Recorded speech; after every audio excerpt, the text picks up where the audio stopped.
안녕하십니까. 반갑습니다.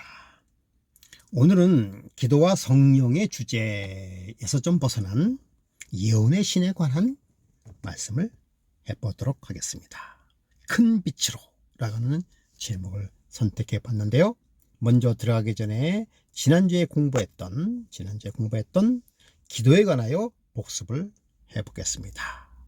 왜 기도가 필요한지, 왜 기도를 해야 하는가에 대해 생각해 봤죠? 그것은 하나님께서는 창조 때서부터 독자적으로 일하지 아니하시고 인간에게 대리자를 세우심으로 그 대리자를 통해서 일을 하셨던 것입니다. 그래서 에덴 동산에서의 그 주인은 누구에게 맡겼어요? 그렇죠. 아담과 하와에게 그 주도권을 맡겼었어요. 그래서 하나님께서는 그 맡은 자에게 존경심을, 맡은 자에게 책임과 의무를 지어줬어요. 당신 스스로 마음대로 하지 않았습니다. 오늘날에도 똑같아요. 오늘날에도 하나님의 일을 우리 인간에게 맡기셨어요.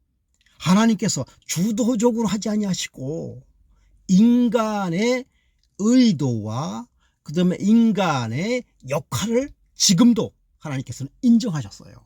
그러므로 기도는 뭔가 하면 내가 무슨 일을 하겠다라고 하는 하나님께 대한 물음과 또 허락을 라고도 볼 수 있는 것입니다.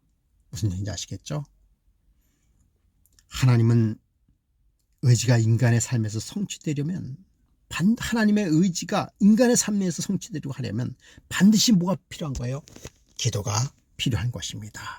먼저 기도가 선행되어야 하나님께서는 우리의 기도를 들으시고 역사하신다는 사실을 우리는 꼭 기억하시기 바랍니다. 자, 그러면 다시 우리 예언의 신으로 넘어가도록 하겠습니다. 엘렌 화이트는 당신 스스로 그 증언을 작은 빛이다라고 말씀했습니다. 즉 큰 빛으로 인도하기 위하여 존재한다라고 말씀했습니다. 그렇다면 여기서 작은 빛이란 표현은 도대체 뭘까요? 별로 중요하지 않기 때문에 그렇게 했을까요? 더 밝기 때문에, 더 밝은 빛이 아니기 때문에 그렇게 했을까요? 덜 분명하기 때문에 그렇습니까? 권위가 낮기 때문에 그렇습니까? 무슨 뜻일까요? 성경은 큰 빛이고 엘렌 화이트의 글들은 작은 빛입니다.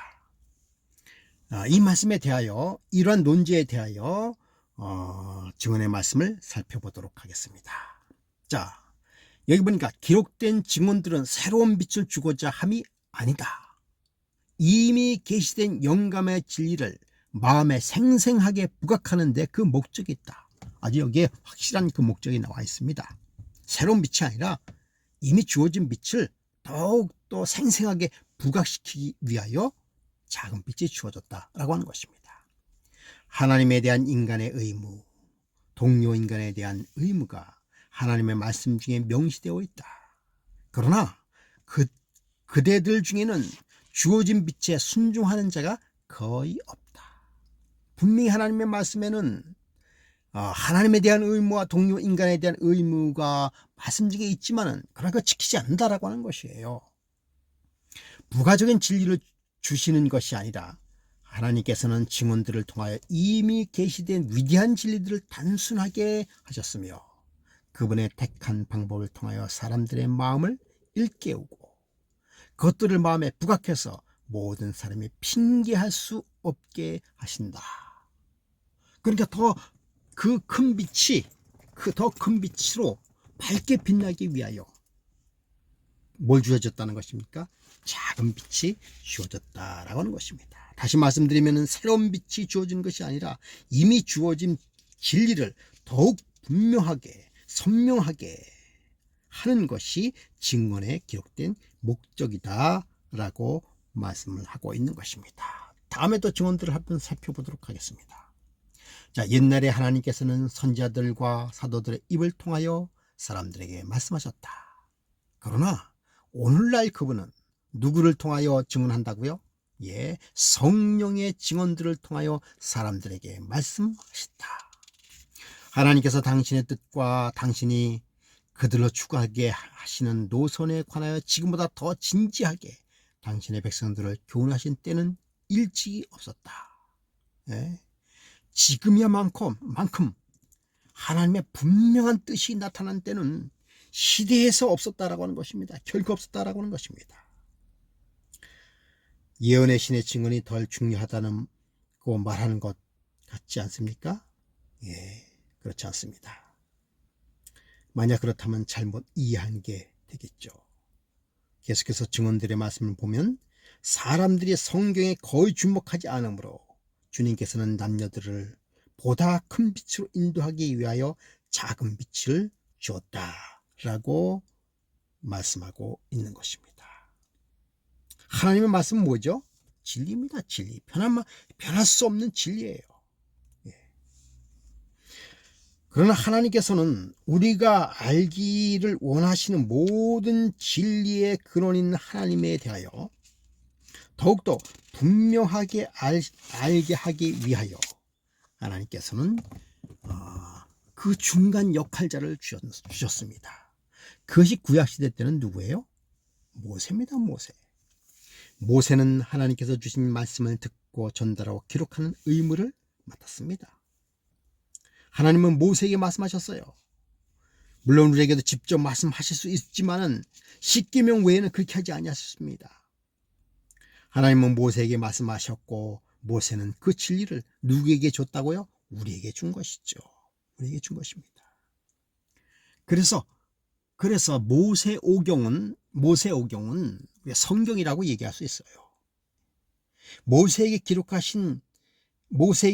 하신 하나님의 뜻이 이스라엘 백성을 통하여 이루어졌다면 성경의 크기는 얼마나 컸을까요? 모세오경이 욥기 정도였을 것입니다. 그 책들은 모든 구속의 경륜이 다 들어있어요. 희생양이 되시는 예수님을 표상하는 양을 잡는 것, 그 다음에 순종과 불순종에 대한 경고, 모두 그 안에 있는 말씀들입니다. 다시 말씀드리면 모세오경 하나 가지고도 구원에 관하여 전혀 지장이 없다라고 하는 것이에요. 거기 충분히 말씀이 들어있다라고 하는 것입니다. 그런데 왜 하나님께서는 다시 말씀하셨을까요? 그것은 백성이 모세를 통하여 주신 빛에 뭐하지 않았기 때문인 것입니까?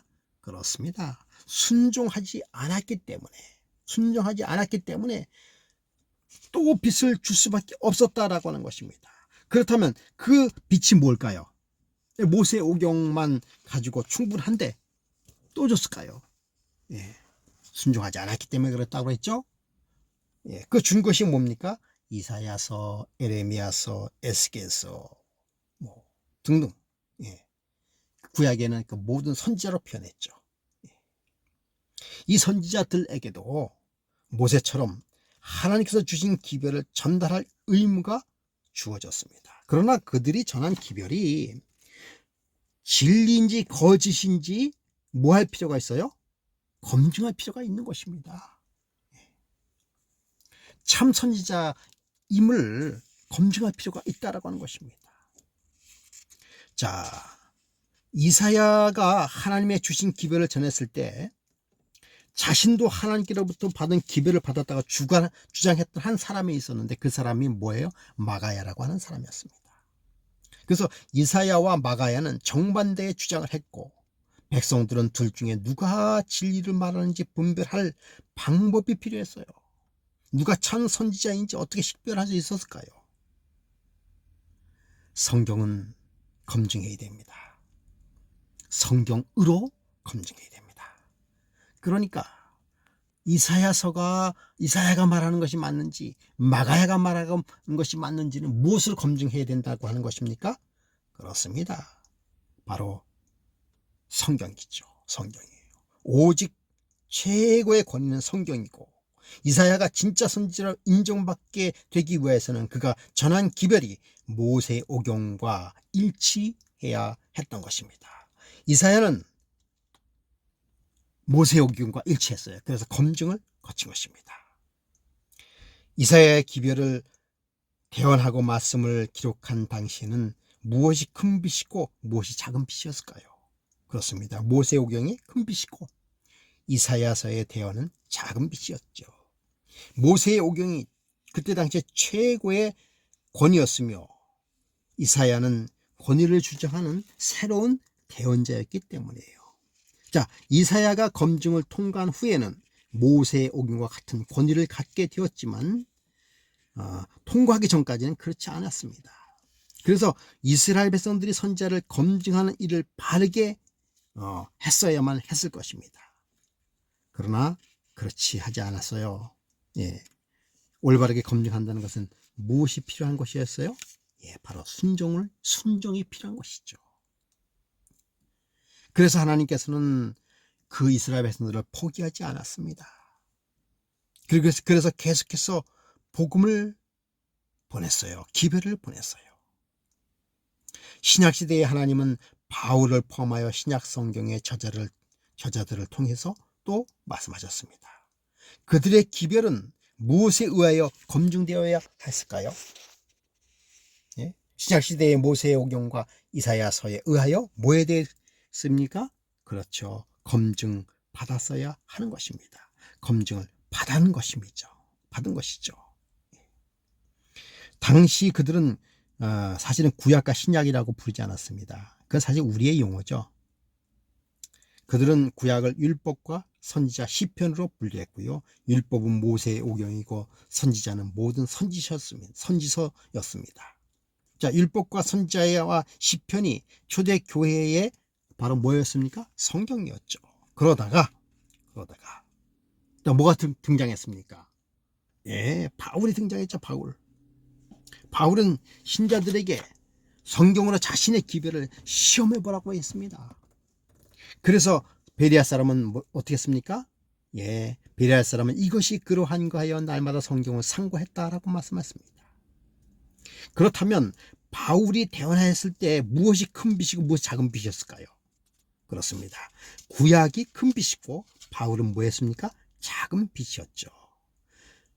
하나님께서는 바울과 요한으로 끝마치지 아니하시고 거의 2000년 후에 다시 말씀하셨어요. 다시 말씀하셨습니다. 그것이 뭐예요? 예, 바로 엘렌 화이트를 통하여 말씀하셨고 그녀는 자신의 증언이 남녀들을 더 큰 빛으로 인도하기 위한 작은 빛이라고 말씀했습니다. 그러므로 여기서 작다라고 하는 것은 영감이 떨어진다거나 중요성이 작다든지 분명함이 떨어진다든지 권위가 작다는 뜻이 아니라 성경으로 검증해야 한다는 면에서 작은 것이고 기별의 범위가 뭐 하는 것이요? 기별의 범위가 작다는 의미를 가지고 있는 것입니다. 자, 그러므로 성경의 모든 범위는 모든 시대를 포함하고 있습니다. 하지만 엘렌 화이트를 통하여 주어진 증언은 마지막 때 환란을 통과하도록 주어진 것입니다. 대양을 항해하는 동안 배에 키를 잡는 사람은 선장이죠.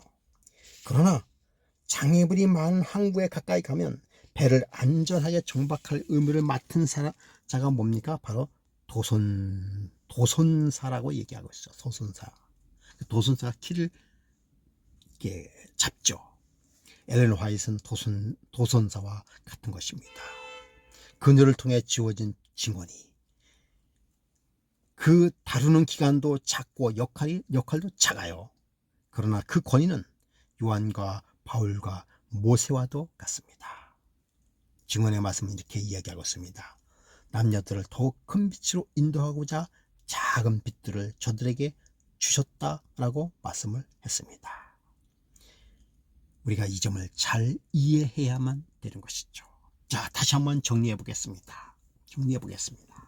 하나님께서는 모세의 오경을 통하여 복음을 줬습니다. 그 복음으로 충분했어요. 그러나 인간은 순종하지 않음으로 인하여 더욱더 강조하기 위하여 더 순종하기 위하여 무엇을 줬습니까? 이사야서를 줬습니다. 그래서 이사야서는 작은 빛이고 모세의 오경은 큰 빛이었어요. 예. 그러나 또 이사야서는 또 뭐가 필요했습니까? 예, 검증이 필요했어요. 성경을 통해서 검증이 필요했습니다. 자, 이사야서가 검증 통과하자. 또 하나님께서는 그들 순종하지 않자 또 다른 빛을 줬습니다. 그것이 바로 에레미야라든지 등등 또 소선지자들 여러 선지자를 통하여서 더 큰 빛, 그때의 더 큰 빛은 뭐였습니까? 모세오경과 이사야서를 포함하는 것이 큰 빛이고 그 외에 주어진 에레미야서라든지 그것은 작은 빛으로 될 수밖에 없었던 것이죠. 그래서 신약시대에 와서는 큰 빛이 무엇이에요? 구약이고 모세오경과 선지자서. 작은 빛이 뭐라고 볼 수 있습니까? 사도 바울이 쓴 바울 서신이라든지 그 밖에 요한이 쓴 글이라 이게 작은 빛이었어요. 그래서 그 작은 빛들은 구약의 큰 빛에 의하여 뭐 했습니까? 검증을 받게 되었죠. 그러나 세월이 2000년이 흘러서 이제는 세월도 많이 변하고 또 사람의 인식도 또 변하게 되었어요. 하나님께서는 새로운 빛을 또 강조하기 위하여 작은 빛을 주었는데 그것이 바로 엘렌 화이트이 주어진 증언의 말씀이었습니다. 그러므로 증언의 말씀을 통해서 기회를 줬는데 여전히 그 증언의 말씀은 또 뭐가 필요한 것이에요? 검증이 필요한 것입니다. 그래서 그 증언의 말씀은 성경에서 주어진 그 말씀에서 벗어나지 않습니다. 큰 빛을 더욱더 빛나기 위하여 예언의 신이 주어진 것입니다. 자, 우리가 이 귀중한 예언의 신을 우리에게 주어진 하나님의 놀라운 선물입니다.